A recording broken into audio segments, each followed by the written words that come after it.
अस्सलामु अलैकुम वरहमतुल्लाहि वबरकातुहू। बरादरान दीन मिल्लत, আল্লাহ জাল্লা মজদুর দরবারে অগণিত শুকর কৃতজ্ঞতা। আহলে সুন্নাত ওয়াল জামাতের যৌথ উদ্যোগে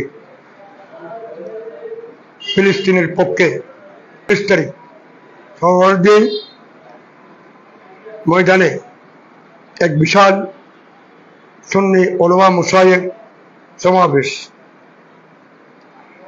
আপনাদের প্রতি দ্বিনী দাওয়াত রইল।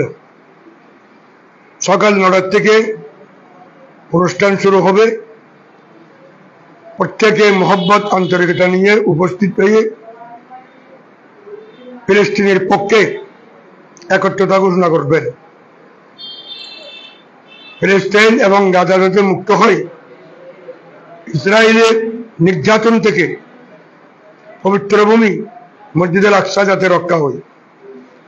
আমরা প্রত্যেক মুসলমানের ইমানি দায়িত্ব আহলে সুন্নাত ওয়াল জামাত যৌথ উদ্যোগে ইমানি দায়িত্ব পালন করার জন্য উদ্যোগ নিয়েছেন।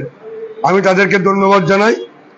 আপনাদের প্রতি আকুল আবেদন, আপনারা মোহাব্বত সহকারে সরোয়ারদী উদ্যানে উপস্থিত হয়ে ফিলিস্তিনের পক্ষে এই সমাবেশে যোগদান করবেন। আসসালামু আলাইকুম ওয়া রাহমাতুল্লাহি ওয়া বারাকাতুহু।